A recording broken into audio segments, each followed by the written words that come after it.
असम में ब्रह्मपुत्र नदी ने एक बार फिर से कहर बरपाया है। राज्य के लगभग 12 जिले पूरी तरह से बाढ़ की चपेट में हैं। सरकार हर साल असम को बाढ़ मुक्त बनाने का दावा तो करती है, लेकिन असम की तस्वीर वैसी की वैसी बनी रहती है।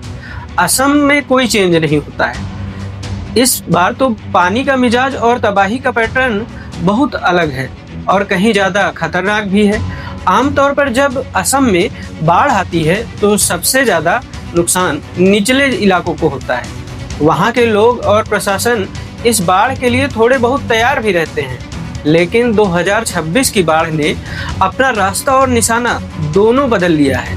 इस बार तबाही का केंद्र वो इलाके बने हैं जिन्हें अब तक बाढ़ के लिहाज से काफ़ी सुरक्षित माना जाता था। इस बार ऊपरी असम के जिले काफ़ी बुरी तरह से प्रभावित हुए हैं। शिवसागर, चराईदेव, जोरहाट जैसे जिलों में पानी ने जो कहर बरपाया है वो वहाँ के लोगों ने हाल के दशकों में नहीं देखा है। ब्रह्मपुत्र का बहाव इतना तेज था, किसी को संभलने का या जरूरी सामान समेटने तक का मौका नहीं मिला। नुकसान का दायरा कितना बड़ा है इसे आंकड़ों से समझना जरूरी है। अब तक लगभग 100 लोगों की जान जा चुकी है। लाखों लोग सैलाब की मार झेल रहे हैं। उनके घर, स्कूल, सड़कें, बाजार सब कुछ पानी के नीचे है। अकेले शिवसागर जिले में लगभग 60,000 लोगों को अपने घर छोड़कर ऊंची जगह पर शरण लेनी पड़ी है। जहां देखो वहां पानी। लोगों के घर छिन गए, अपने बिछड़ गए। तस्वीरें देखकर आंखों से पानी नहीं रुकेगा।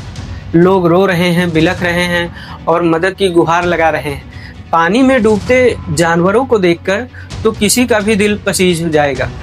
बाढ़ की ऐसी हालत में किसानों के तो जैसे कमर ही टूट गई।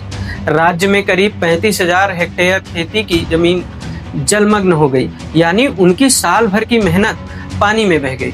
सबसे बड़ी चिंता की बात यह है कि बाढ़ का पानी जब कम होगा तब भी असम की मुसीबत कम नहीं होगी। पानी उतरने के बाद नई जंग शुरू होती है।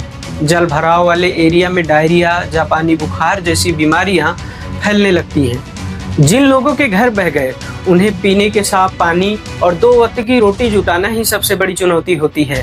हर साल जब हजारों घर उजड़ते हैं, खेत डूब जाते हैं और करोड़ों का नुकसान होता है, तो यही सवाल सामने आता है कि हर साल असम का ये हाल क्यों होता है। क्या ये सिर्फ प्राकृतिक आपदा है या फिर इसके पीछे कुछ और कहानी है?